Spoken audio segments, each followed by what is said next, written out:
Author Mukesh Jha की लिखी हुई कहानी दोनों मिले इस तरह, मेरे यानी विधि के साथ सिर्फ पॉकेट एफएम पर।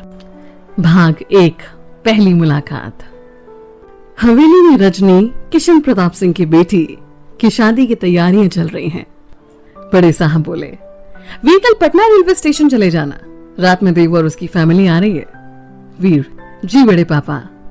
अगले दिन रात में ड्राइवर बोला, मालिक फोन करके पूछी ना कब तक आएंगे सर। वीर सिगरेट की कश लेते हुए बोला, आ जाएंगे थोड़ी देर में, इंतजार कीजिए जनाब। कुछ देर बाद ड्राइवर बोला, मालिक ट्रेन आ गई है, मैं अंदर से साहब को लेकर आता हूँ।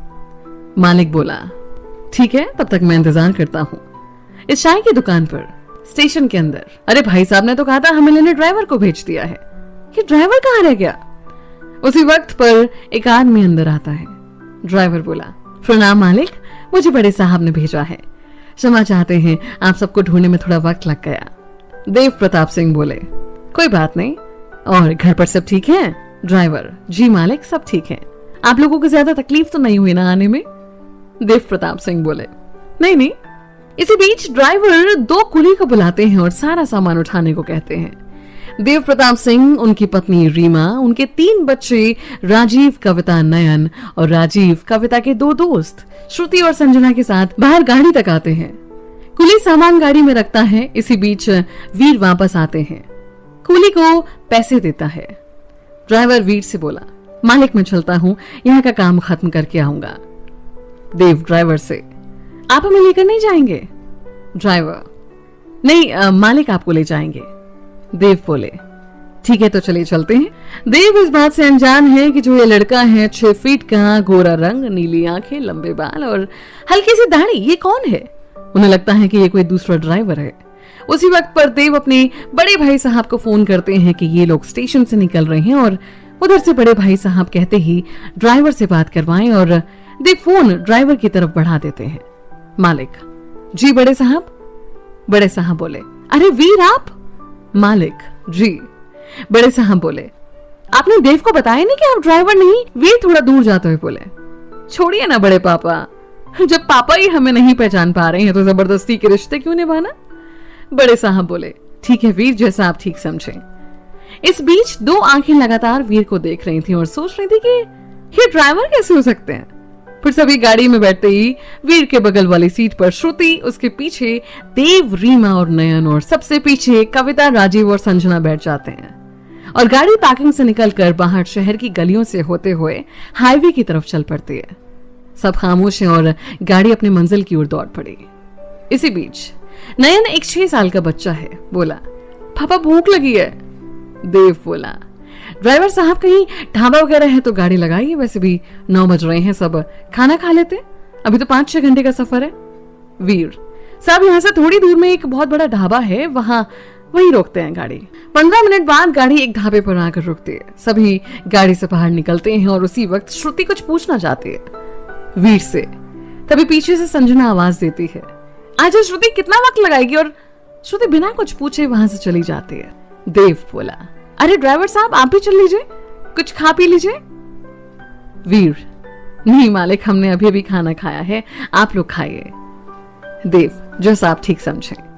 वीर, जिसकी आंखें नम थी ये सोचकर कि उसके पापा ही उसे पहचान नहीं पा रहे हैं, और सब अंदर चले जाते हैं। उसी वक्त वीर गम में डूबा हुआ जेब से सिगरेट निकालता है और पीते हुए सोचता है कि उसकी क्या गलती थी जो इनके पापा, जिन्होंने वीर को जन्म दिया, वो ही नहीं पहचान पा रहे। फिर वीर की आंखों में एकाएक चमक आ जाती है, ये सोचकर कि जब इनके भाई बहन को पता चलेगा कि इनका एक और भाई है तो ये कितने खुश होंगे, क्या उन्हें पता होगा। इसी बीच श्रुति वापस आती है और वीर की तरफ हाथ बढ़ाते हुए बोलती है, हाय मैं श्रुति। वीर हाथ जोड़ते हुए, जी मालकिन कहिए। मेरा नाम श्रुति है, मैं कविता की दोस्त हूँ, और आपको देखकर ये नहीं लगता कि आप ड्राइवर हैं। वीर मन में सोचते हुए बोला, आपको पता चल गया, और जिन्हें पता चलना चाहिए उन्हें पता नहीं चल रहा। जी नहीं, हम ड्राइवर ही हैं, कहिए बाहर कैसे आना हुआ, और आपने खाना नहीं खाया। श्रुति, जी नहीं, भूख नहीं थी। वैसे एक बात पूछूं? जी पूछिए। श्रुति बोली, एक सिगरेट मिल सकती है क्या? वीर सिगरेट देते हुए बोला, लीजिए। धन्यवाद। इसके बाद दोनों के बीच खामोशी है। फिर वीर श्रुति की तरफ देखता है और उसकी आंखें खुली रह जाती हैं। 5.5 फीट से थोड़ी ज्यादा की हाइट, खूबसूरत आंखें, खुले बाल, मेकअप के नाम पर सिर्फ आंखों में काजल, और वीर जैसे कहीं खो सा जाता है। एक खिंचाव सा होता है उसकी आंखों में। ऐसे ही कुछ श्रुति का हाल भी है। फिर अचानक दोनों को होश आता है और एक दूसरे को संभालते हैं। वीर बोला, चाय पियेंगे आप? श्रुति, जी जरूर। फिर दोनों पास में बनी एक चाय की दुकान पर जाते हैं। वहां पर चाय दुकान वाले वीर को देखते ही खड़े हो जाते हैं। चाय वाले बोले, प्रणाम मालिक, बड़े दिनों बाद आए आज। वीर, प्रणाम। हाँ रफीक भैया, इस बार वक्त ज्यादा हो गया। रफीक, मालिक बैठिए, अभी चाय बनाते हैं आपकी। वीर और श्रुति दोनों पास में ही लगी बेंच पर बैठ जाते हैं और फिर थोड़ी देर बाद चाय आ जाती है। चाय की पहले घूंट के साथ ही श्रुति बोली, मानना पड़ेगा चाचा, इससे बेहतरीन चाय आज तक नहीं पी थी मैंने। रफीक बोले, बिटिया पसंद आई ना चाय? जी चाचा। कुछ देर बाद चाय के पैसे देकर दोनों वहां से निकल जाते हैं। श्रुति बोली, धन्यवाद चाय के लिए। वीर, कोई बात नहीं, आप हमारे मेहमान हैं। दोनों गाड़ी के पास पहुंच जाते हैं और कुछ ही देर में बाकी सभी भी आ जाते हैं। देव बोला, ड्राइवर साहब, खाना तो बहुत बेहतरीन था। वीर, जी साहब, यहाँ का खाना काफी अच्छा है। देव बोले, मानना पड़ेगा इस बात को। वीर, साहब आप लोग पान खाएंगे? देव, जी बिल्कुल। वीर बोले, ठीक है, हम लेकर आते हैं। नयन भी बोला, हम भी चलें आपके साथ? वीर, जी चलिए। देव बोला, बेटा शैतानी मत करना और ड्राइवर साहब को परेशान मत करना। नयन, जी पापा। दोनों वहां से जाते हैं और बाकी सब गाड़ी में बैठ जाते हैं। नयन, आपका नाम क्या है? जी हमारा नाम वीर है। नयन बोला, आप इतना कम क्यों बोलते हैं? ये हमारे साथ चुप है बस। वीर, नहीं ऐसी कोई बात नहीं है। वैसे आप कौन सी क्लास में हैं? नयन बोला, हम 2nd क्लास में पढ़ते हैं। वीर, अच्छा, आप चॉकलेट्स खाएंगे? नयन, हाँ।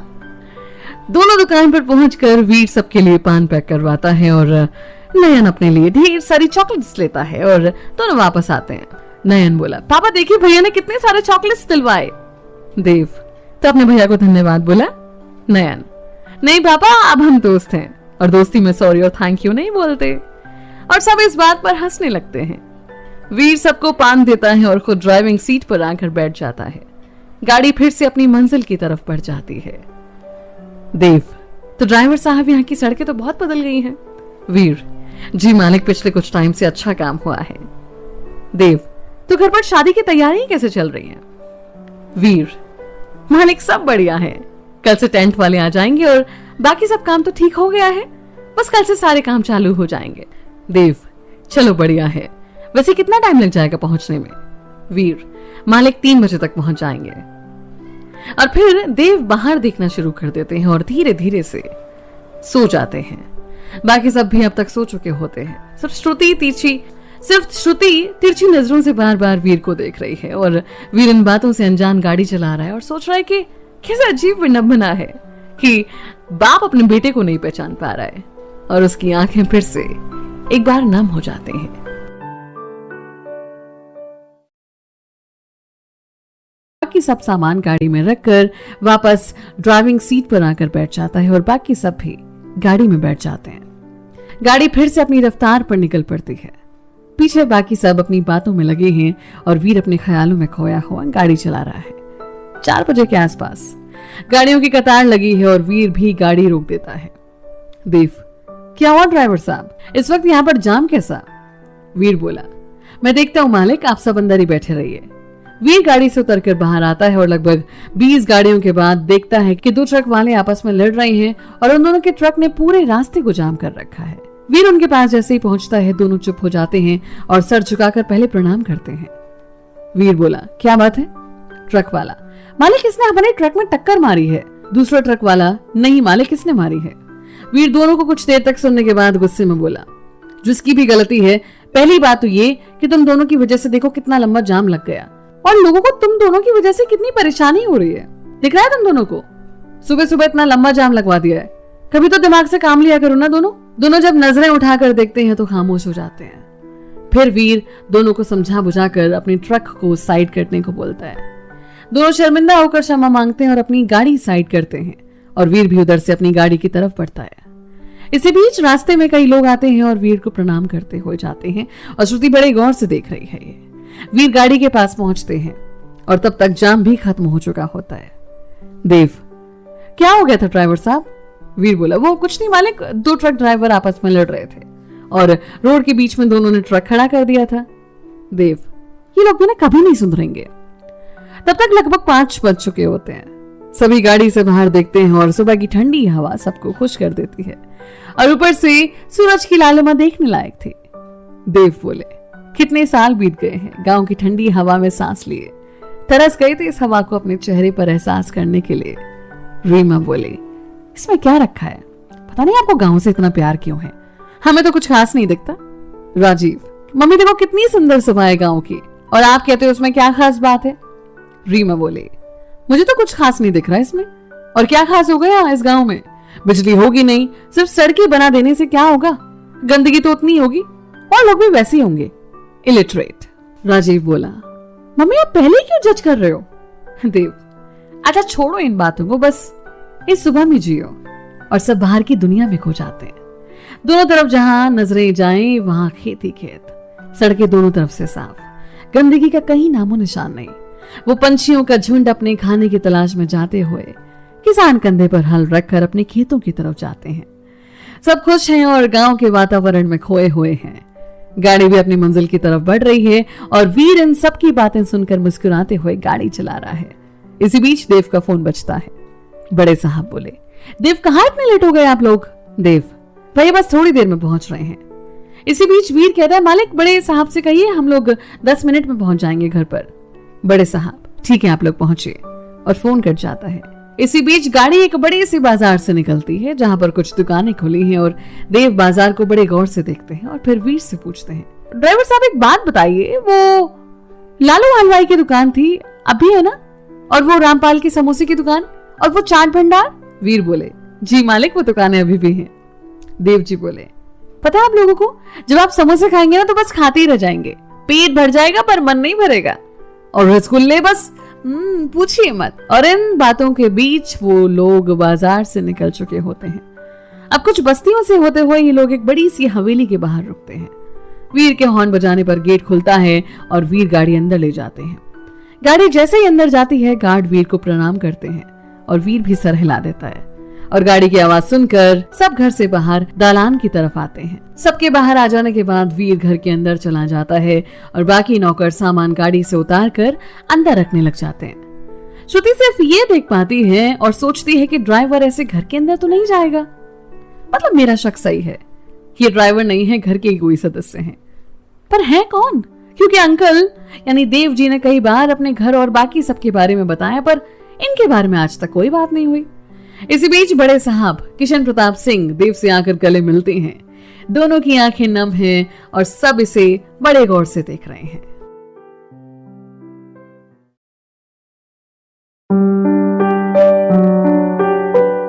हाय, मैं हूं आरजे विधि और आप सुन रहे हैं ऑथर मुकेश कुमार झा की लिखी हुई दोनों मिले इस तरह, सिर्फ पॉकेट एफएम पर। आगे का जो चैप्टर है उसका टाइटल है सालों बाद का मिलन। बड़े साहब बोले, देव इतना वक्त लग गया आपको अपने घर आने में? पूरे 18 साल बाद आए हैं आप अपने भाई से मिलने, हमारी याद नहीं आती आपको? देव बोले, नहीं भैया ऐसी कोई बात नहीं है, बस हालात ऐसे थे कि कभी आ ही नहीं पाया। राम प्रताप सिंह सबसे छोटे भाई बोले, भैया आते ही देव के पैर छूकर, कितना वक्त हो गया आपको देखे भैया। देव भी उनको गले से लगा लेते हैं और तीनों भाई इतने लंबे अरसे बाद एक दूसरे से गले मिलकर खुश हैं। तीनों की आंखें नम हैं।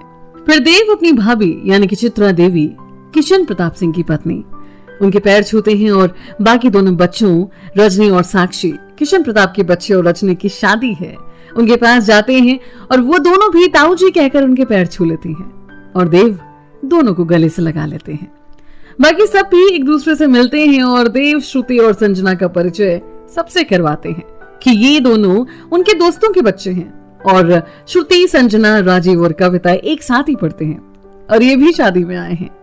सब एक दूसरे से मिलकर खुश हैं और इसी बीच नयन गाड़ी से बाहर आता है और कहता है, हम हैं नयन प्रताप सिंह, घर में सबसे छोटे हैं और हमें तो आप भूल ही गए। ये सुनकर सब हंस पड़ते हैं और नयन आकर बारी बारी से सबके पांव छूता है और कृष्ण प्रताप सिंह उन्हें गोद में उठा लेते हैं। कहते हैं आपको कैसे भूल सकते हैं, आप तो हमारे छोटे नवाब हैं, और ढेर सारी चॉकलेट्स उनकी तरफ बढ़ा देते हैं। चॉकलेट्स देखकर नयन खुश हो जाता है और एक किस बड़े साहब के गाल पर कर देता है। देव बोले भैया इन्हें और चॉकलेट्स मत दीजिए, वो ड्राइवर ने इन्हें पहले ढेर सारी चॉकलेट्स खिला दी है। ये सुनकर बड़े साहब थोड़े नाराज हो जाते हैं और फिर सोचते हैं अभी इस बारे में बात करना सही नहीं है, और सबको घर के अंदर ले जाते हैं। दालान पर राजीव, बड़े साहब, देव और राम बैठकर आपस में बात करने लग जाते हैं और बाकी सब घर के अंदर चले जाते हैं। वहां पर प्रीति जो कि राम प्रताप की पत्नी है सबका इंतजार कर रही होती है। बाकी सब भी उनसे मिलने और नयन उनकी गोद में चला जाता है। इस पर रीमा चित्रा से कहती हैं देखो दीदी ये नयन आपकी गोद में गया नहीं और अपनी चाची की गोद में कैसे चला गया, और इस बात पर नयन मुंह चिढ़ाता है और बाकी सब हंस पड़ते हैं। इसी बीच प्रीति बोली आप सब लोग बैठिए, हम आप सबके लिए चाय लेकर आते हैं, और बाकी सब बैठ गए हैं। अब आपस में बातें करने लग जाते हैं और प्रीति सबके लिए चाय और पानी लेकर आती है। इसी बीच वीर अपने कमरे से बाहर आते हैं और दालान की तरफ जा रहे होते हैं तो प्रीति आवाज देकर बोली वीर भैया। प्रीति वीर को भैया बुलाती है। वीर बोले जी चाची। प्रीति वीर भैया ये चाय दालान पर दे आइए और आप भी पी लीजिएगा। वीर जी। वीर चाय लेकर जाने लगता है और श्रुति सोचती है कि इन्होंने प्रीति को चाची बोला है तो ये कौन है, और अभी भी उसकी समझ में कुछ नहीं आ रहा। बाकी किसी ने इस बात पर गौर नहीं किया, सिर्फ रीमा को छोड़कर। वीर वहां से चाय लेकर चला जाता है और दालान पर जाकर सबके सामने चाय रखता है। वीर बोले बड़े पापा हम टेंट वालों को देख कर आते हैं, कह रहा था रात में ही आ जाएंगे और अभी तक नहीं आया। बड़े साहब बोले वीर पहले चाय पी लीजिए। वीर नहीं बड़े पापा हम आते फिर चाय पी लेंगे, और ये कहकर वहां से निकलकर बाइक निकालता है और चला जाता है। देव राजीव तुम अंदर जाओ। राजीव बोले जी पापा। देव बड़े साहब से बोले भैया ये तो ड्राइवर है ना ये फिर। बड़े साहब देव कैसी बातें कर रहे हैं आप, ये आपका ही खून है और इसे आप ड्राइवर कह रहे हैं, कल रात से इसे सुनकर कितनी तकलीफ हुई होगी ये जानते भी हैं आप। देव बोले भैया इससे हमारा कोई रिश्ता नहीं है और ना ही हम रखना चाहते हैं, तो इस बात को यही खत्म कर दीजिए, और बाकी अंदर भी किसी को कुछ नहीं पता तो अच्छा होगा इस बात का जिक्र ना ही हो।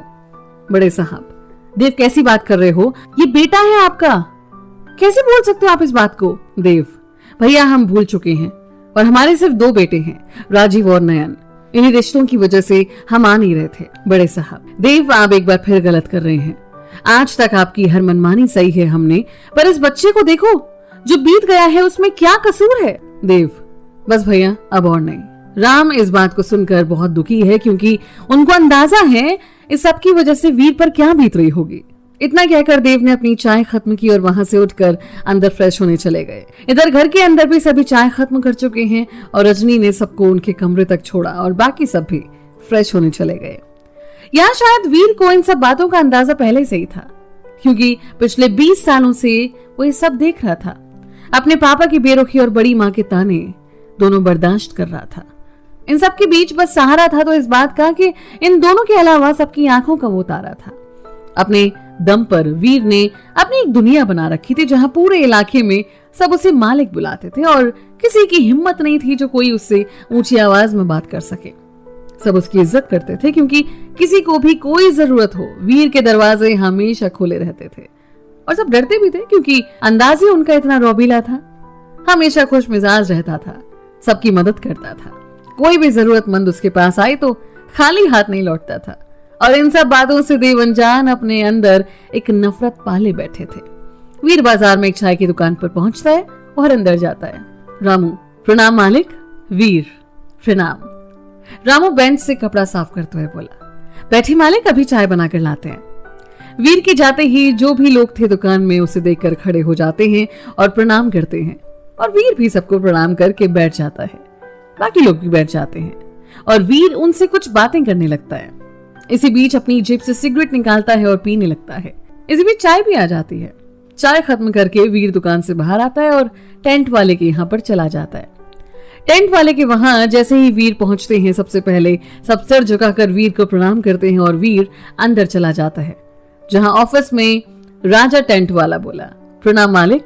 वीर क्या बात है भैया, रात ही सामान पहुंचने वाला था, लग रहा है रात हुई नहीं है।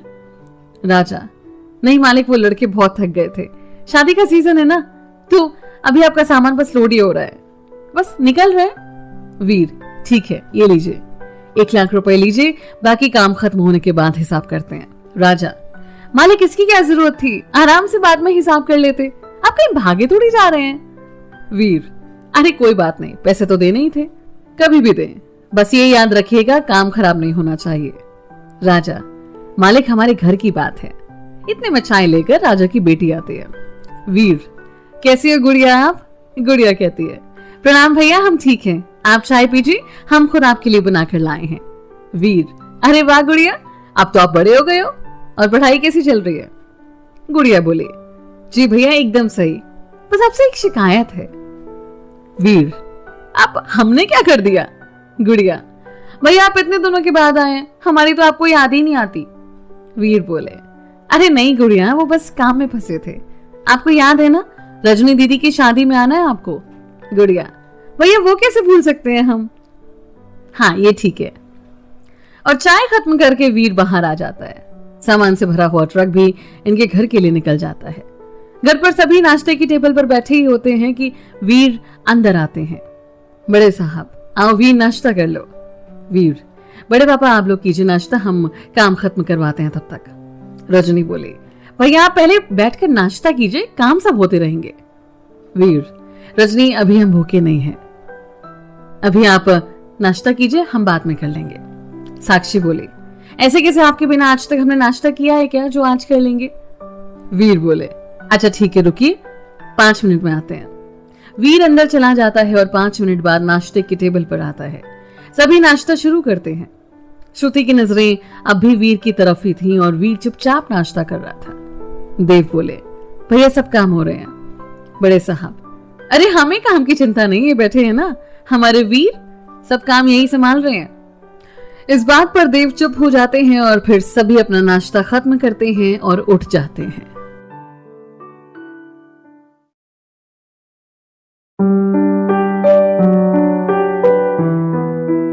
पॉकेट एफएम पर आप सुन रहे हैं ऑथर मुकेश कुमार झा की लिखी हुई दोनों मिले इस तरह। मैं हूं आरजे विधि आपके साथ। अगला चैप्टर टाइटल है श्रुति के मन के सवाल। सब पूरी रात के जगे हुए थे तो सभी अपने अपने कमरे में आराम करने चले जाते हैं। श्रुति चाची और ताई जी का हाथ बटाने रसोई में चली जाती है। यहाँ वीर भी दालान की तरफ चला जाता है जहां पर कारीगर टेंट का सामान उतार रहे थे।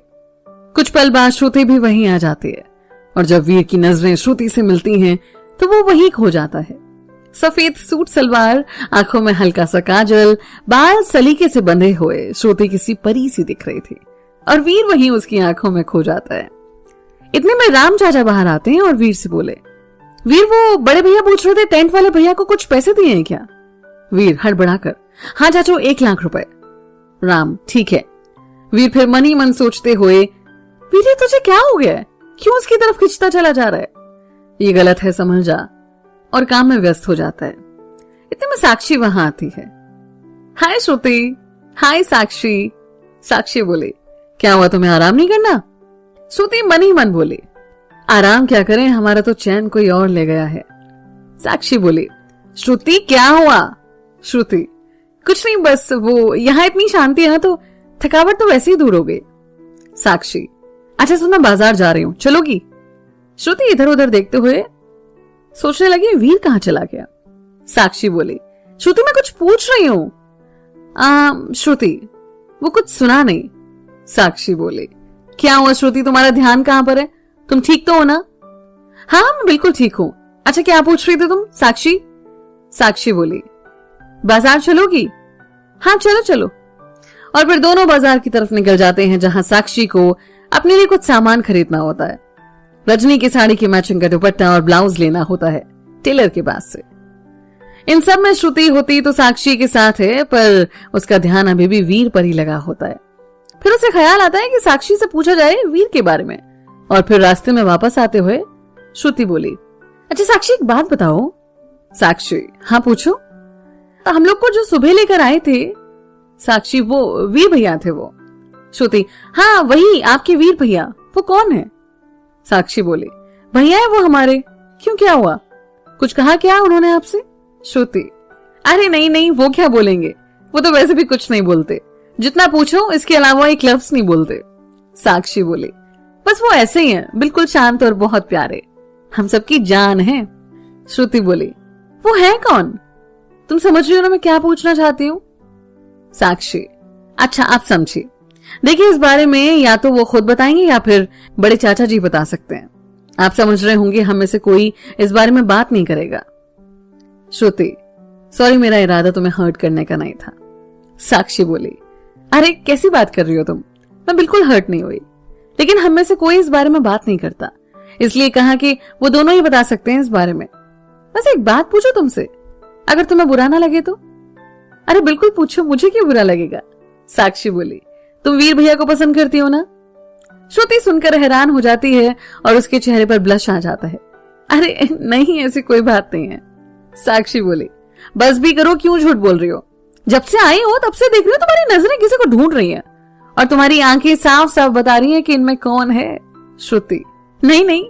साक्षी बोली, वैसे मुझे तो ये जोड़ी पसंद आई, अब बाकी तुम देख लो। अच्छा ऐसा भी क्या? साक्षी, हाँ जी। और बात करते करते दोनों घर तक पहुंच जाते हैं।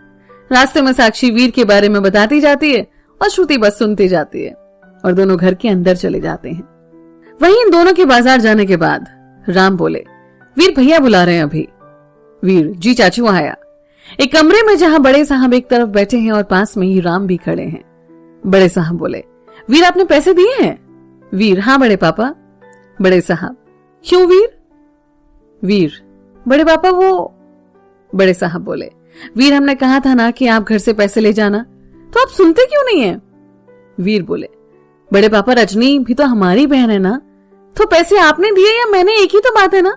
बड़े साहब बोले, पर वीर वो आपकी सिर्फ मेहनत के पैसे हैं, उसे बचा कर रखिए, आगे काम आएंगे। वैसे भी आप हमें से एक पैसे नहीं लेते, सब अपने दम पर ही करते हैं फिर भी। वीर बोले, बड़े पापा पैसे हमारे बटे हुए नहीं है ना, आपने दिए या मैंने, बात एक ही है ना।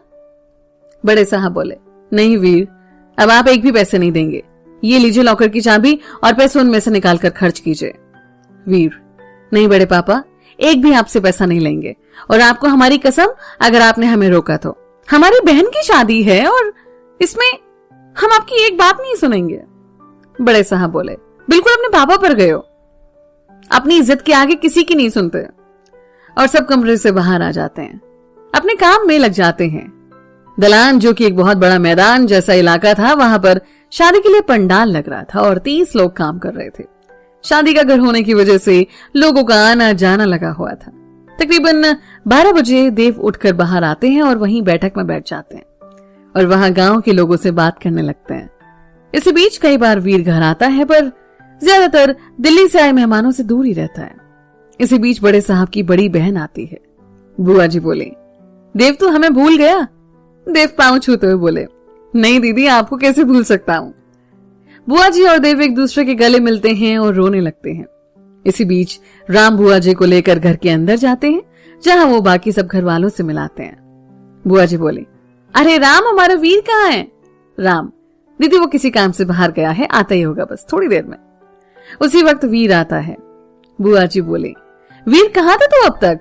वीर पांव छूते हुए कहने लगा, बुआ जी बस थोड़े काम से बाहर गया था। कब आए आप और कैसे हैं? बुआ जी, मैं तो ठीक हूं, पर तू इतना दुबला कैसे हो गया? वीर बोला, कहाँ बुआ जी, मैं आपको दुबला लग रहा हूं, देखिए तो सही। और इस बात पर दोनों हंस पड़ते हैं। वीर बोला, ठीक है बुआ जी, आप आराम कीजिए, मैं आता हूं थोड़ी देर में। और वीर वहां से सीधे रसोई के पास बने घर में जाता है, जहां पर शादी के दौरान सबका खाना बन रहा होता है। और वहां जाकर रसोइये से कुछ बात करता है, कुछ निर्देश देकर वहां से चला जाता है। वीर किसी को फोन करते हुए पूछता है कि कहां पहुंचा, और जब वो कहता है कि वो दलान पर है, तब वीर भी वहीं पहुंच जाता है। बोला, कहां था तू अब तक? रोहित, जो कि वीर के बचपन का दोस्त है, वो बोला, भाई वो कुछ काम था इसलिए देर हो गई। चल अब चलते हैं। जल्दी से वीर और रोहित बाइक पर बैठकर वहां से बाजार की तरफ चले जाते हैं। दोनों लाइट वाले के पास पहुंचते हैं। वहां पर सुंदर को बोला, प्रणाम मालिक। वीर, भाई साहब लाइट्स कब तक पहुंचेंगे घर पर? अब तक तो दोपहर हो रही है। सुंदर बोले, मालिक लाइट्स आपके घर 3 बजे तक पहुंच जाएंगे और कुछ लाइट्स आज लग जाएंगी, बाकी सुबह में लग जाएंगे मालिक। वीर बोले ठीक है, और उनको पैसे देता है। इसी बीच वीर का फोन बजता है। साक्षी बोली भैया आप कहां पर हैं? वीर बाजार में हूं, बोलो क्या बात है? साक्षी बोली भैया घर कब तक आओगे? वीर आता हूं थोड़ी देर में। साक्षी बोली भैया आ जाओ जल्दी, आपका ना खाना खाने के लिए इंतजार कर रहे हैं सब। वीर साक्षी मुझे देर लगेगी, आप लोग खाओ, मैं बाद में खाना खा लूंगा। इसी बीच फोन बुआ जी ले लेती हैं। ये क्या बात हुई वीर बेटा, आपके बिना कैसे खाएंगे हम? वीर बुआ जी अभी टाइम लगेगा, आप लोग खा लीजिए, हम बाद में खा लेंगे। बुआ जी बोली नहीं बेटा आप जल्दी आओ। वीर बुआ जी अब काम भी तो खत्म करने पड़ेंगे ना, काम बीच में तो नहीं छोड़ूंगा ना। बुआ जी ठीक है बेटा, और फोन रख देती है। और उधर वीर और रोहित बाइक पर बैठ जाते हैं। रोहित बोला आप कहां जाना है? वीर चल घाट किनारे बैठते हैं। रोहित पर अभी तो तू कह रहा था काम है। वीर बोला वो बाद में करेंगे, पहले अभी बैठते हैं थोड़ी देर, फिर दोनों घाट के किनारे चले जाते हैं। एक बहुत ही सुंदर जगह है, दूर तक फैली हुई नदी और चारों तरफ तरह तरह के पेड़ पौधों से भरी हुई जगह, जहां बहुत शांति है और इस वक्त वहां बहुत ही कम लोग आते हैं। वीर सिगरेट जलाता है और एक रोहित की तरफ बढ़ा देता है। रोहित क्या बात है वीर, उदास लग रहा है? वीर कुछ नहीं यार, काम बहुत है, बस इसी वजह से थोड़ी थकावट लग रही है। रोहित वीर बचपन से तेरे साथ रहा हूं, चला बता बात क्या है?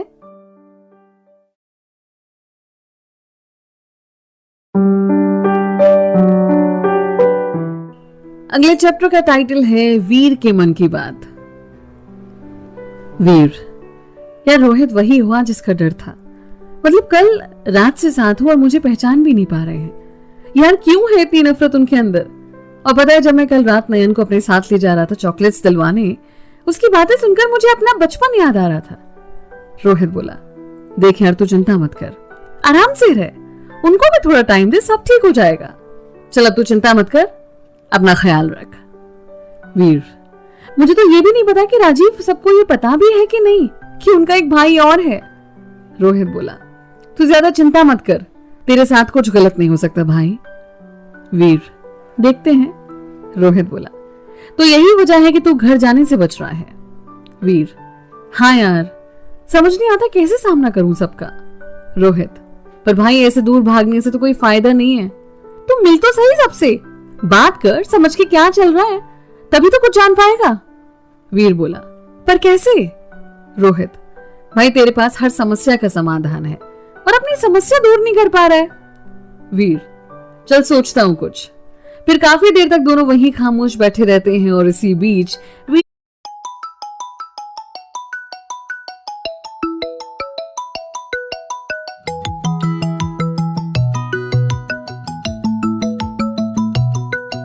सिगरेट पर सिगरेट पीता रहता है। कुछ देर बाद रोहित बोला भाई अब सिगरेट छोड़ भी, चल अब घर चलते हैं। वीर बस चलते हैं थोड़ी देर में। तभी रोहित का फोन बजता है। उधर से साक्षी बोली हेलो रोहित भैया, वीर भैया आपके साथ है क्या? रोहित हाँ क्या हुआ? साक्षी वो काफी देर से फोन नहीं उठा रहे ना, इसलिए पूछा, और भैया से पूछिए आज घर भी आना है कि नहीं आ? रोहित ठीक है बस आते हैं थोड़ी देर में। रोहित वीर से बोला चल भाई घर चलें, वरना आज साक्षी और रजनी तेरा कचमूर बना देंगे। वीर अपना फोन रखता है तो 20 मिस्ड कॉल देखकर हैरान हो जाता है और दोनों घर की तरफ निकल पड़ते हैं। रोहित बोला तू मुझे यही उतार दे, मैं बाद में घर जाऊंगा। वीर चल भाई तू भी घर चलना। रोहित ना भाई तू अकेले जा, तेरे साथ जाना वैसे भी ठीक नहीं है। वीर चल जैसी तेरी मर्जी। और रोहित वहीं उतर कर अपने घर चला जाता है। वीर भी कुछ देर बाद घर पहुंच जाता है। वहीं दालान पर बड़े साहब बोले अरे वीर कहाँ थे आप, अभी तक लंच के वक्त भी नहीं आए। वीर बड़े पापा वो बिजली वाले, फूल वाले और बाकी एक दो लोगों से मिलना था, तो उसी वजह से जरा देर हो गई। बड़े साहब बोले काम तो होते रहेंगे पर खाने पीने का भी तो ख्याल रखिए। जी बड़े पापा। और वीर घर के अंदर चला जाता है, रसोई की तरफ जाता है जहां प्रीति और श्रुति दोनों बर्तनों को रख रहे थे। वीर चाची कुछ खाने को मिलेगा? प्रीति बोली तो मिल गई आपको फुर्सत वीर भैया? क्या चाची आप भी अब ताने मारोगी? प्रीति बोली शक्ल देखो अपनी, रात भर सोई नहीं हो। रात में भी कुछ नहीं खाया, सुबह भी आधा नाश्ता करके उठ गई, क्या होगा आपका? वीर बोला, छोड़िए चाची जी, कुछ नहीं होता। प्रीति, जाइए जाकर नहा लीजिए, तब तक आपका खाना लगा देते हैं। वीर, चाची जी बस 10 मिनट में हम तैयार हो जाते हैं। वैसे चाची खाना मेरे कमरे में भिजवा दीजिएगा, हम वहीं खा लेंगे। प्रीति, ठीक है, हम भिजवाते हैं। वीर वहां से अपने कमरे में चला जाता है और नहा धोकर तैयार हो जाता है। कमरे में बैठा कुछ पेपर देख रहा है। उसी पल गेट पर कोई नॉक करता है। वीर, दरवाजा खुला है, आ जाइए। और श्रुति खाना लेकर अंदर आती है। वीर चौंक कर बोला, अरे आप खाना लेकर क्यों आए? कोई और आ जाता। श्रुति, कोई बात नहीं, कोई भी लेकर आए, बात एक ही है। वीर, क्षमा चाहते हैं हम, आपको हमारी वजह से तकलीफ उठानी पड़ी। आप हमारे मेहमान हैं और हमारी वजह से आपको काम करना पड़ रहा है, माफ कर दीजिए हमें। श्रुति बोली, ठीक है, हम माफ कर देंगे, पर हमारी एक शर्त है। जी कहिए। श्रुति, वो आपको खाना सारा खत्म करना पड़ेगा, क्योंकि चाची जी ने कहा है कि आपने 2 दिन से ठीक से खाया नहीं है। वीर बोले, अच्छा ठीक है। वीर खाना श्रुति के हाथ से लेकर खाने लगता है और श्रुति पूरे कमरे को देखती है। बहुत ही सलीके से सजा हुआ कमरा, एक तरफ साइंस से रिलेटेड किताबें तो दूसरी तरफ धर्म और साहित्य की किताबें। एक दीवार पर ढेर सारे मेडल्स और ट्रॉफी सजी हुई हैं, वहीं बगल में परिवार की कुछ फोटो लगी हुई हैं। कुछ मिलाकर एक बहुत ही साफ सुथरा और तरीके से सजाया हुआ कमरा था वो। खाना खत्म होने को लगता है, उतने में ही वहां साक्षी और रजनी आते हैं और रजनी आते ही बोले, तुम अपना ख्याल भी नहीं रख सकता है ना? वीर, क्या हुआ? रजनी बोली, कुछ नहीं, छोड़। वीर खाना खत्म करके वापस आया है और नीचे फर्श पर बैठ जाता है और रजनी उसका सर अपनी गोद में रखकर चंपी करने लगती है। रजनी बोली, वीर अपना ख्याल रखा करना। वीर, रखता हूं दीदी, सब दिख रहा है। वीर, कितना ख्याल रख रहा है?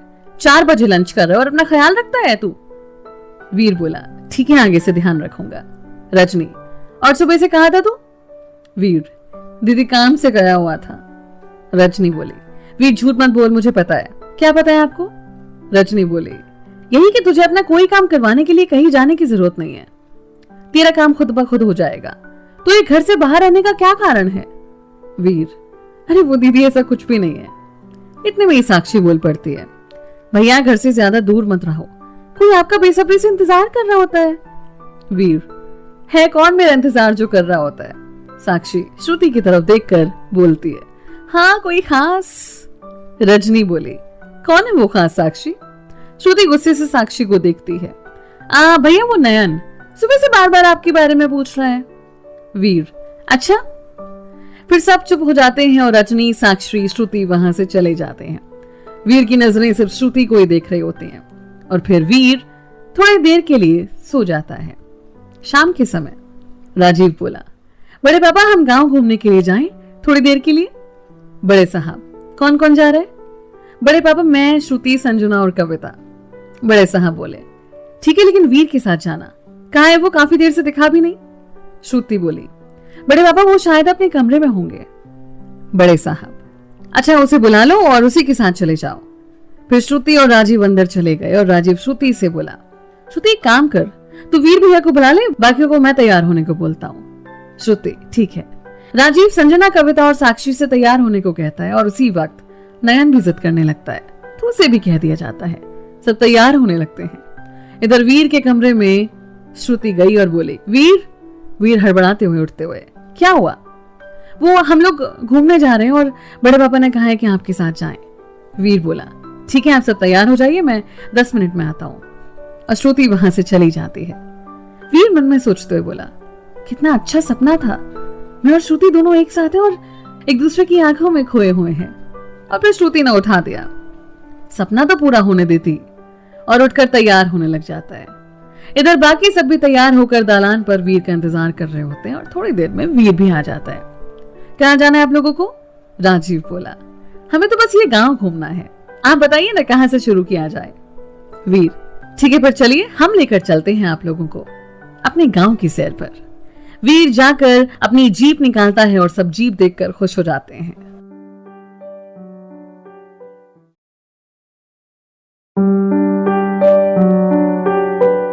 अगले चैप्टर का टाइटल गांव दर्शन। राजीव बोला, wow. Kavita, it's so cool. Veer, आइए आप लोग बैठ जाइए। और सब जीप में आकर बैठ जाते हैं और इस बार भी श्रुति वीर के बगल वाली सीट पर बैठी है और उसका श्रेय जाता है हमारी साक्षी को और सब निकल पड़ते हैं। नयन बोला, भैया हम कहाँ जा रहे हैं? राजीव, ये बात तो हमें वीर भैया ही बताएंगे। वीर, नयन हम सब यहाँ से थोड़ी दूर पर एक किला है, वहां पर जा रहे हैं। राजीव बोला, भैया ये कौन सा किला है, इसके बारे में कुछ बताइए। वीर बोला, चलिए आप लोग वहीं पर इस किले से परिचय करवाएंगे हम लोग आप लोगों को। बाकी लोग आपस में बातचीत करने लग गए और साक्षी सबको अपने गांव के बारे में बताने लग जाती है, जिसे सब बड़े ध्यान से सुनते हैं। वीर बीच बीच में श्रुति की तरफ देखता है और मुस्कुराते हुए गाड़ी चला रहा होता है। थोड़ी देर बाद सभी किले के बाहर पहुंचते हैं और वीर गाड़ी पार्किंग में खड़ी करके सबको अपने साथ लेकर टिकट काउंटर की तरफ बढ़ जाता है, जहां वीर सबके लिए टिकट खरीदता है और सब अंदर की तरफ बढ़ जाते हैं। किले के बाहर दरवाजे पर साक्षी बोली, तो आप सबका स्वागत है हमारे यहाँ सबसे प्रसिद्ध किले जय सिंह किला में। यहाँ के अंतिम राजा थे महाराज जय सिंह, जो मात्र 22 साल की उम्र में अंग्रेजों के खिलाफ लड़ते हुए वीर गति को प्राप्त हो गए थे। इतनी कम उम्र में होने के बावजूद वो बहुत वीर थे और अपनी न्यायपूर्ण राज के लिए जाने जाते थे। कभी भी उन्होंने अंग्रेजों के सामने घुटने नहीं टेके और अपनी अंतिम सांसों तक अंग्रेजों से लोहा लेते हुए शहीद हो गए थे। कहा जाता है कि उनके पास मात्र 500 की सेना थी और सामने 4000 अंग्रेज थे। फिर भी उन्होंने बहुत बहादुरी से लड़ाई लड़ी और अंग्रेजों की 3000 से ज्यादा सेना को मौत के घाट उतार दिया। पर एक विश्वासघाती सिपह सलाहकार की वजह से अंग्रेज सेना एक खुफिया रास्ते से महल के अंदर प्रवेश कर गई और दोनों तरफ से महाराज घिर गए और वीर गति को प्राप्त हो गए। पर मरते मरते भी उन्होंने उस विश्वासघाती को मौत के घाट उतार दिया था। सब बड़े ध्यान से ये सब सुन रहे थे और महाराज जय सिंह की वीरता की प्रशंसा कर रहे थे। साक्षी भी सब बातें बड़ी बारीकी से बता रही थी और उनकी वीरता और न्याय के किस्से सबको बड़े चाव से सुना रही थी।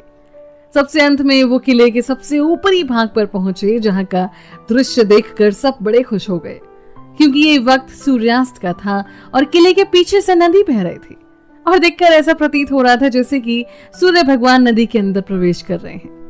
सभी इस जगह को बस एक टक लगाए देखे जा रहे थे और वीर की नजरें उस वक्त सिर्फ श्रुति को देख रही थी। वीर मन में सोचा, कोई इतना खूबसूरत कैसे हो सकता है? हवा की वजह से श्रुति के बाल बार बार उसके चेहरे पर आ रहे थे, जो उसकी खूबसूरती में 4 चांद लगा रहे थे। और वीर तो जैसे इन सबको देखकर अपने होश ही गवा चुका था।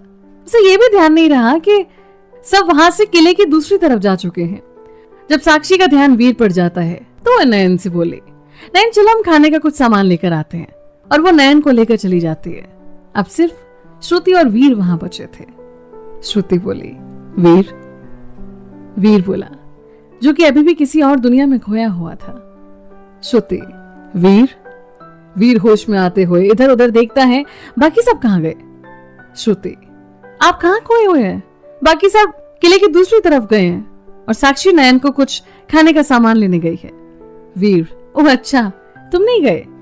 श्रुति बोले, नहीं, यही बड़ा अच्छा लग रहा है ना, है ना? वीर श्रुति की तरफ देखकर बोला, हाँ यही सबसे सुंदर है। श्रुति बोली, वीर एक बात पूछूं आपसे? वीर, जी जरूर पूछिए, क्या बात है? श्रुति, वो मैं ये पूछ रही थी कि इतने में ही संजना वहां पर आ जाती है। संजना बोली, श्रुति यहाँ क्या कर रही है? चल बाकी सब भी बुला रहे हैं, दूसरी तरफ देखते हैं किला। श्रुति, हाँ चल चलें। संजना बोली, वीर जी आप भी चलिए ना, वो नयन पूछ रहा है आपके बारे में। जी चलिए। और सब वहां से चले जाते हैं। श्रुति मन ही मन में बोली, थोड़ी देर बाद नहीं आ सकती थी क्या संजना? ये तीनों भी बाकी सबके पास चले जाते हैं। नयन, भैया आप कहाँ खो जाते हो बार बार?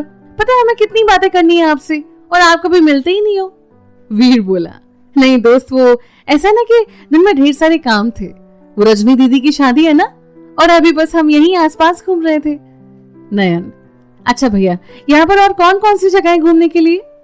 वीर बोला, दोस्त यहाँ पर बहुत अच्छी अच्छी जगह है, एक बार शादी खत्म हो जाए ना, उसके बाद हम सब घूमने चलेंगे। नयन बोला, एक बात और कही आपसे? जी बिल्कुल बोलिए।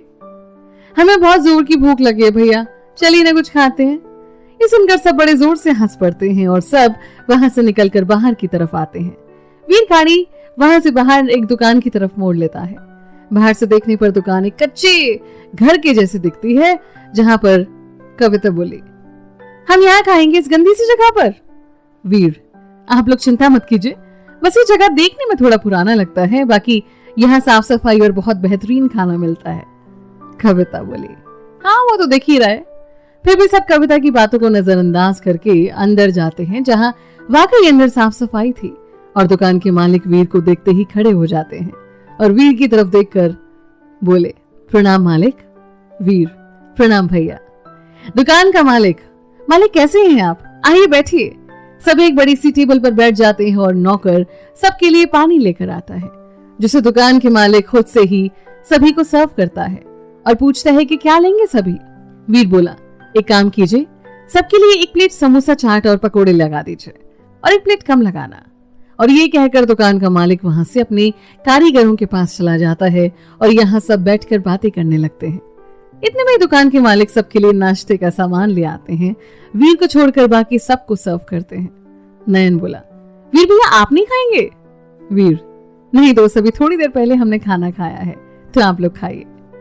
नयन अपनी प्लेट में से एक चम्मच उठाकर वीर की तरफ बढ़ा देता है।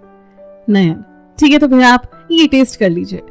वीर मुस्कुराकर एक चम्मच नयन के हाथ से खा लेता है और श्रुति चुपके से इस पल की एक फोटो खींच लेती है। राजीव बोला, क्या बात है भैया, ये जादू कैसे हो गया? वीर, क्या मतलब? राजीव बोला, भैया नयन किसी को अपने खाने की प्लेट में से कुछ नहीं देता, चाहे कुछ भी हो जाए।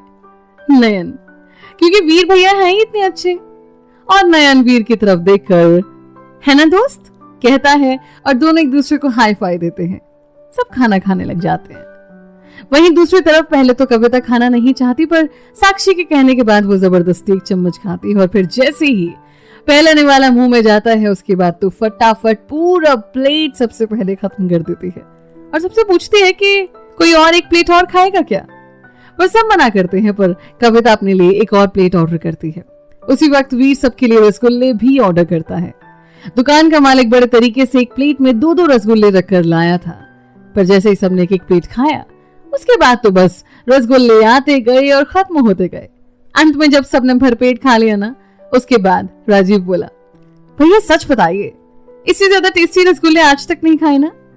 संजना, ये बात तो बिल्कुल ठीक है।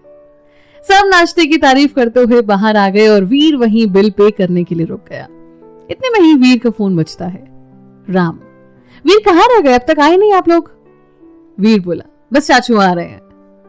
राम, जल्दी आइए, सब खाने पर वेट कर रहे हैं आप लोगों का। जी चाचू, बस आ रहे हैं। वीर वहां से निकलकर बाहर आते हैं और सब गाड़ी में बैठकर घर की तरफ निकल पड़ते हैं। रास्ता बिल्कुल सुनसान था, क्योंकि गांव में लोग 9 बजे तक खाना पीना खा लेते हैं और फिर घर में ही रहना पसंद करते हैं। और इस सन्नाटे को चीरती हुई उनकी गाड़ी अपने घर की तरफ आ जाती है और वहां पहुंचकर सब घर के अंदर चले जाते हैं। वीर गाड़ी पार्क करने चला जाता है। घर के अंदर देव बोला, आप लोग फटाफट हाथ मुंह धो लीजिए और आ जाइए, खाना खाते हैं। कविता, नहीं पापा आप लोग खाइए, हम लोगों ने बाहर ही खा लिया। देव बोला, ये क्या बात हुई, कम से कम मना तो कर देते कि नहीं खाएंगे, अब इतना सारा खाना वेस्ट होगा। कविता, सॉरी पापा। बड़े साहब बोले, कोई बात नहीं कविता, आप लोग जाइए और देव चिंता करने की कोई बात नहीं है, हमारे यहाँ खाना बर्बाद नहीं होता। देव, क्या मतलब है भैया, ये इतना सारा खाना कौन खाएगा? ये सुनकर बाकी सब भी वहीं रुक जाते हैं। बड़े साहब बोले, क्योंकि हमारा जो वीर है ना, जो भी खाना बचेगा उसे यहीं पास में उसका एक एनजीओ है, उसमें दे आएगा। देव वीर का नाम सुनकर सिर्फ सर हिला देता है। नयन बोला, बड़े पापा ये तो बहुत अच्छी बात है, वीर भैया हैं ही बड़े अच्छे। ये सुनकर सब चौंक जाते हैं, खास करके देव और रीमा, पर वो कुछ बोलते नहीं है। इतने में वीर आ जाता है। नयन बोला, वीर भैया आप तो खाना खा लीजिए, वैसे भी आपने वहां कुछ नहीं खाया। बड़े साहब बोले, हाँ आइए वीर, खाना खा लीजिए। वीर, नहीं नहीं बड़े पापा, हमने शाम में खाना खाया है, तो अभी भूख नहीं है।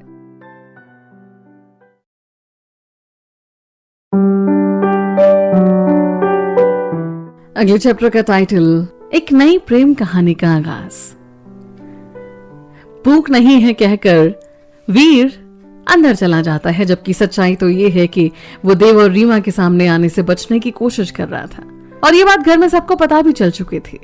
इस वजह से कोई ज्यादा कुछ बोल भी नहीं रहा था, क्योंकि सब वीर को जानते हैं और सबको पता भी है कि वीर का पेट कितना भी भरा हो, वीर टेबल पर सबके साथ बैठता जरूर है, भले एक निवाला ही खाए, क्योंकि उसका मानना है कि एक परिवार को हमेशा साथ ही बैठकर खाना चाहिए। पर अभी हालात ही कुछ ऐसे बने हैं कि चाहते हुए भी वो सबके साथ नहीं बैठ पा रहा था।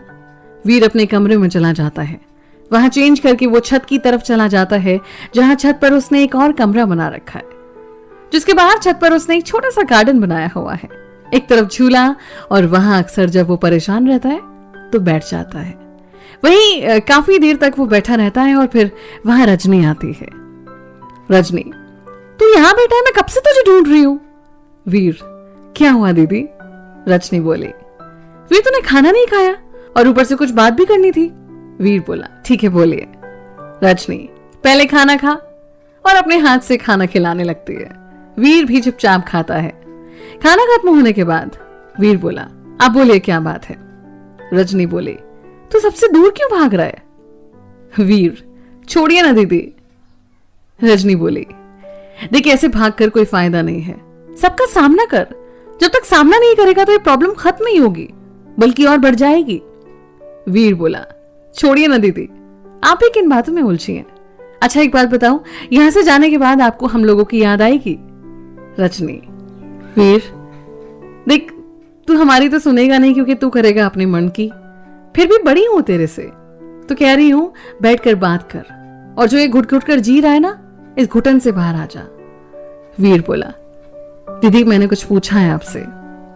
रजनी बोली, और तू जवाब जानता है, याद उनकी आती है जिन्हें भूलते हैं, तुम सब हमेशा दिल में ही रहते हो, और तू मेरा बस चले तो तुझे अपने साथ ही लेकर जाऊं। वीर बोला, दीदी आपको बहुत मिस करेंगे हम। रजनी, बस तू वादा कर हमेशा अपना ख्याल रखेगा। वादा दीदी, और आप भी। फिर दोनों बचपन से अब तक के पलों को याद करने लग जाते हैं और दोनों की आंखें भर आती हैं। दोनों काफी देर तक ऐसे ही बैठे रहते हैं और आंखों में आंसू लिए हुए अपने पुराने दिनों की याद करते हुए मुस्कुराने लग जाते हैं। तब श्रुति और साक्षी आते हैं वहां पर, और साक्षी बोली, क्या हुआ, आप दोनों रो क्यों रहे हो। रजनी, कुछ नहीं। साक्षी बोली, अच्छा परसों आपकी शादी है ना, फिर आप चले जाओगे, इसलिए रो रहे हो दोनों, है ना। मैं तो बड़ी खुश हूं, अब पूरा रूम मेरे अकेले का है और वीर भैया का सारा प्यार मुझे अकेले को मिलेगा। रजनी, अच्छा। साक्षी बोली, और नहीं तो क्या। वैसे दीदी एक बात बोलूं, हम आपको बहुत मिस करेंगे। और ये बोलते बोलते उसकी आंखों में भी आंसू आ जाते हैं, पर फिर खुद को संभालते हुए साक्षी बोली, अब बस भी करो दोनों, चलो रजनी दीदी चलते हैं सोने, कल पूरे दिन काम है और ज्यादा रो मत, वरना शादी वाले दिन अच्छी नहीं लगोगी। वीर, हाँ दीदी आप लोग सो जाइए। साक्षी, भैया आप भी, बहुत रात हो गई है। वीर बोला, ठीक है। रजनी और साक्षी दोनों वहां से जाने लगते हैं और गेट के पास जाकर साक्षी श्रुति को भी चलने को कहती है। श्रुति बोली, साक्षी आप दोनों चलिए, हम थोड़ी देर में आते हैं। ठीक है। और वो दोनों वहां से चले जाते हैं। श्रुति वीर के पास जाकर बैठ जाती है। श्रुति बोली, अब आप रोना बंद कर दीजिए, ऐसे आप ही रोएंगे तो बाकी सबको कौन संभालेगा। वीर आंखों में आंसू लिए बोला, पता है जब मैं 2 साल का था तब मेरी माँ गुजर गई थी, मैं बस माँ के लिए रोए जा रहा था। उस वक्त रजनी दीदी 8 साल की थी। उन्होंने मुझे उठाया और तब से लेकर आज तक इन्होंने मुझे संभाला हुआ है, कभी मुझे तकलीफ नहीं होने दी। तबीयत मेरी खराब होती थी और पूरी पूरी रात ये जागा करती थी, कभी इन्होंने माँ की कमी खलने ही नहीं दी। और अभी जा रही हैं ये घर अधूरा छोड़कर, तो कुछ समझ में नहीं आ रहा, अब पहले जैसा कुछ भी नहीं रह पाएगा इस घर में। श्रुति बोली, मैं समझ सकती हूँ, पर वो अभी तो कुछ दिन और है ना इस घर में, तब तक वो हंसते खेलते दिन बताइए। और कौन सा बहुत दूर जा रही है, जब मन करे मिलाना। वीर बस सर हिला देता है और आसमान की तरफ निहारने लगता है। कुछ देर बाद वो चुप हो जाता है। श्रुति बोली, यहाँ आपके गांव में एक खिंचाव है जो हर किसी को खुद से प्यार करने पर मजबूर कर देता है। वीर, हाँ यहाँ की मिट्टी में ही अपनापन है। श्रुति बोली, एक बात पूछे आपसे। वीर, पूछिए। श्रुति, बुरा तो नहीं मानेंगे ना। वीर बोला, नहीं पूछिए क्या बात है। श्रुति बोली, जब से हम लोग आए हैं तब से आप अपनी सच्चाई सबसे छुपा रहे हैं, कौन है आप और ऐसा क्यों कर रहे हैं, ऐसी क्या बात है, आप देवंगल के सामने आने से बच क्यों रहे हैं। वीर पहले हैरान होकर श्रुति की तरफ देखता है और फिर गुस्से में बोला, श्रुति जी, आज जो पूछ लिया, आज के बाद किसी से पूछने की कोशिश मत कर लेना। आप शादी में आए हैं, शादी एंजॉय करें, ज्यादा हमदर्दी की जरूरत नहीं है। मुझे पता नहीं समझ क्या रखा है खुद को, कुछ बात क्या बता दी, पर्सनल लाइफ में ज्यादा घुसने की पड़ी है। श्रुति जी कृपया करके अपनी लिमिट में रहिए, don't ever try to cross it. और इतना कहकर गुस्से में वहां से चला जाता है। श्रुति बोली, इसको क्या हो गया, बिल्कुल पागल है ये तो, अभी तो इतना सही था और तुरंत ही जाने क्या समझता है खुद को। मुझे क्या, मैं ही पागल थी जो मैंने इससे पूछा। मुझे क्या, कुछ भी हो, वाकई ख्याल ही ना देना मुझे इसकी बातों से। और मुझे क्या पड़ी है, कौन सा इससे मैं फिर कभी मिलूंगी। घमंडी कहेगा, बताना था तो बताता, नहीं तो नहीं बताता। इतना सुनाकर चला गया, मैं भी जाऊं सोने, इसके चक्कर में अपना टाइम क्यों वेस्ट करूं, मुझे क्या लेना देना इससे। और फिर गुस्से में वो भी वहां से चली जाती है। वहीं वीर अपने कमरे में अचानक खुद में सोचा, मुझे गुस्सा क्यों आ गया, क्या हो गया था मुझे। उसने तो कुछ ऐसा गलत नहीं पूछ लिया, पर उसे भी मेरी लाइफ के बारे में इतना ही क्यों पड़ी है, और क्यों बताऊं मैं उसे कुछ भी, लगती क्या है वो मेरी। हाँ, पर इतना नहीं भूलना चाहिए था। दोनों इस बात से अनजान थे कि दोनों के ही दिल में एक दूसरे के लिए प्यार पनप रहा है, और प्यार ही है कि एक दूसरे पर गुस्सा होने के बावजूद भी दोनों एक दूसरे के बारे में इतना सोच रहे हैं। सुबह के समय रजनी, प्रीति और श्रुति तीनों किचन में थे और बड़े साहब बार बार वीर को ढूंढ रहे थे। प्रीति बोली, रजनी जाकर वीर को देख ले एक बार, अभी तक सो रहा है क्या, ऐसा होता तो नहीं है, फिर भी एक बार देख ले। रजनी जो किसी काम में व्यस्त थी, श्रुति को बोले, श्रुति एक बार प्लीज देख ले, वीर के कमरे में थोड़ा सा मैं काम कर रही हूँ। श्रुति मन में इस अकड़ों को देखने कौन जाए, पता चले फिर से गुस्से में कुछ सुना दे। मन ही मन में अपने आप से कुछ बोलने लगी। रजनी फिर बोली, श्रुति एक बार देखा ना।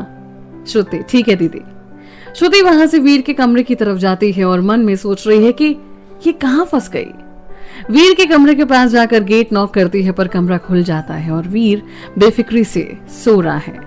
श्रुति, ये यहां सो रहा है और बड़े पापा इसे सुबह से ढूंढ रहे हैं, पर कितना क्यूट लग रहा है ये सोते हुए। और फोन से एक फोटो खींच लेती है और फिर श्रुति वीर को उठाती है। वीर जो कि रात को लेट सोया था और नींद ना पूरी होने की वजह से गुस्से में बोला, क्या है। श्रुति, वो आपको बड़े पापा ढूंढ रहे हैं। वीर बोला, हाँ ठीक है, समझ गया, आता हूं। श्रुति फिर उस रूखे व्यवहार से गुस्से में वहां से चली जाती है और रजनी के पास जाकर कहती है, सो रहे थे, आ रहे हैं अभी थोड़ी देर में। थोड़ी देर बाद वीर आता है। बड़े साहब बोले, वीर कहाँ थे अभी तक, वो दूध वाला अभी तक नहीं आया और इस वजह से हलवाई बैठे हुए हैं खाली, जरा एक बार बात कर लीजिए। वीर किसी को फोन मिलाता है और गुस्से में बोला, हेलो को मारो गोली और ये बताओ कि अभी तक दूध की गाड़ी क्यों नहीं आई है।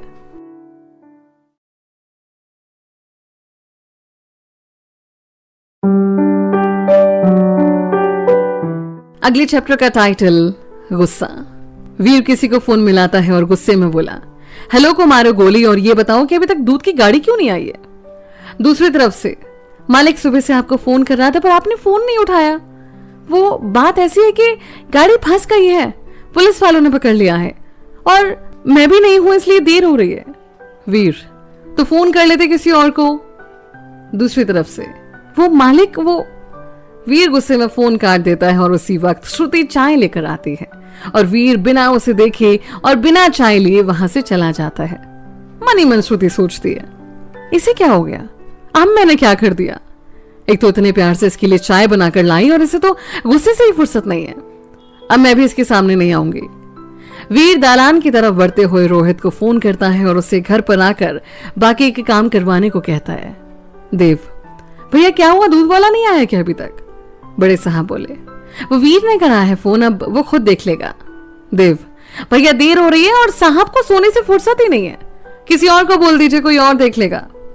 इतने में ही वीर आ जाता है। वीर बोला, बड़े पापा हम आधे घंटे में दूध वाले को भेज रहे हैं, और ये कहकर वो निकल जाता है। इतने में ही रोहित आता है और सबके पांव छूता है और वीर के बताए हिसाब से काम करवाने लगता है। देव बोला, भैया ये लड़का कौन है। बड़े साहब, ये रोहित है, वीर के बचपन का दोस्त। देव, भैया इसकी शक्लें तो राजवीर से मिलती जुलती है ना। बड़े साहब बोले, अच्छा तुम्हें याद है राजवीर, और शक्लें तो मिलेगी ही ना, ये उनका ही बेटा जो है। देव बोले, अच्छा तभी तो मैं कहूं, और रोहित को आवाज लगा देते हैं। रोहित, जी अंकल। देव बोले, कैसे हो बेटा और तुम्हारे पापा कैसे हैं? रोहित, अंकल मैं भी ठीक हूं और पापा भी ठीक हैं।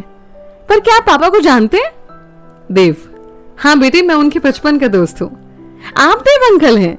हाँ बेटा, आप जानते हो हमें? रोहित, अंकल कैसी बातें कर रहे हैं आप? हम क्या, हमारे परिवार और आसपास के सभी लोग आपको जानते हैं। हम सबने बचपन से सिर्फ आपके और पापा के बचपन के किस्से सुने हैं। देव बोले, हाँ वो भी क्या दिन थे। देव, रोहित बोले, आप हमारे घर चलिए, पापा आपसे मिलकर बहुत खुश होंगे। देव बोले, नहीं बेटा, हम आपके घर बाद में आएंगे और आप भी उन्हें कुछ नहीं बताएंगे, वैसे भी शादी में उनसे मिल ही लेंगे। रोहित, ठीक है अंकल जी। फिर देव रोहित को लेकर अंदर जाते हैं और उसे अपने परिवार से मिलाते हैं। सबसे मिलने के बाद रोहित साक्षी के पास जाता है। साक्षी बोले, आइए प्रभु, आपको फुर्सत मिल गई इधर आने की। रोहित, ए चुटकी, अब ज्यादा मत बोल। मैं आता तो था पर तेरे वीर भैया है ना, वो बाहर से ही भगा दिया करते थे। रजनी, अरे रोहित आप आ गए, चलो हम गरीबों को दर्शन तो दिया आपने। रोहित, दीदी अब आप भी ऐसे ना बोलो। रजनी, कैसे ना बोलूं ये बता, अब आया है तू? एक भाई मेरा काम कर रहा था और तू आराम फरमा रहा था। रोहित, अच्छा बहनों माफ कर दो, अब आ गया है ना, जब तक आप लोग भगाओगे नहीं ना तब तक यहाँ से जाऊंगा भी नहीं। साक्षी बोली, ऐसे कैसे माफी मिलेगी, पहले पैर छूकर माफी मांगो। रोहित दोनों के पांवों पर गिर पड़ता है और सब हंसने लगते हैं। मैं साक्षी रोहित के पास आती है और रोहित से बोली, रोहित भैया इधर आइए। हाँ बोल, क्या हुआ? आप श्रुति से मिले? कौन श्रुति? हे भगवान, कैसे दोस्त हो? रोहित, अरे क्या हुआ? साक्षी बोली, वो देखो वो लड़की दिख रही है, वो है श्रुति, देव चाचा के दोस्त की बेटी, दिल्ली से आई है और सबसे मेन बात, वीर भैया को पसंद करती है। रोहित बोला, तो क्या हुआ, वीर को तो बहुत सारी लड़कियां पसंद करती हैं। साक्षी, वीर भैया सच कहते हैं तो आप हो ही डफर। रोहित, तू साफ साफ बोल, क्या बात है? साक्षी बोली, मतलब ये है कि शायद वीर भैया भी इसको पसंद करते हैं। रोहित, ये हो ही नहीं सकता। साक्षी, क्यों नहीं हो सकता? रोहित, तुझे कैसे पता कि वीर इसे पसंद करता है? साक्षी बोली, पहली बात तो ऐसे नहीं इन्हें, क्योंकि ये हमारी होने वाली भाभी है, और दूसरी बात वीर भैया की आंखें सब कहानी बयां कर रही हैं। पर ये बात उनसे पूछना मत, क्योंकि अभी तो इस बात से वो साफ साफ सीधे मुकर जाएंगे, और किसी से ये बात कहना भी मत। रोहित, हाँ ठीक है, पर अब तो मुझे हमारी होने वाली भाभी से मिलवाएगी। साक्षी बोली, हाँ ठीक है, पर आप कुछ फालतू की बातें नहीं करोगे, ठीक है? हाँ पक्का। साक्षी फिर श्रुति को आवाज देती है और श्रुति के आने के बाद साक्षी बोली, श्रुति ये है। श्रुति बोली, हाँ जानते हैं, ये है रोहित। रोहित बोला, अच्छा वीर ने बताया होगा। श्रुति आंखें दिखाते हुए बोली, नहीं, ये बात देव अंकल ने बताई है कि आप उनके बचपन के दोस्त के बेटे हैं। रोहित, हाँ हाँ याद आया। इतने में राजीव वहां आ जाता है और वो भी रोहित से मिलता है और सब आपस में बातें करने लग जाते हैं। वहीं वीर नाके पर पहुंचता है जहां पर दूध वाले ट्रक को रोक रखा था पुलिस वालों ने, और वीर के पहुंचने पर ट्रक ड्राइवर बोला, मालिक वो गाड़ी रोक ली है। वीर, ठीक है मैं देखता हूँ।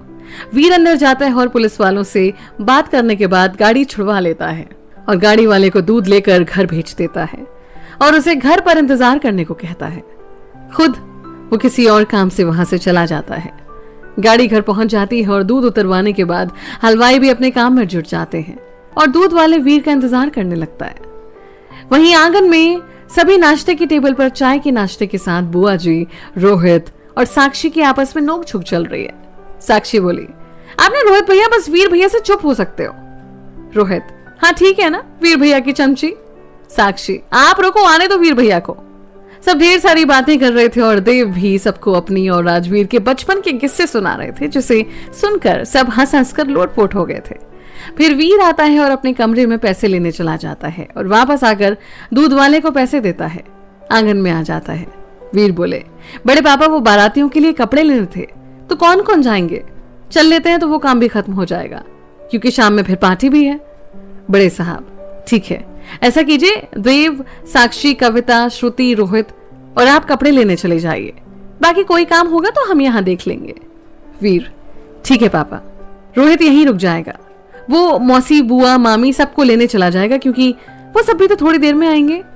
रोहित बोला, ठीक है, मैं और राजीव चले जाएंगे गेस्ट को लेने, आप लोग कपड़े लेने चले जाइए।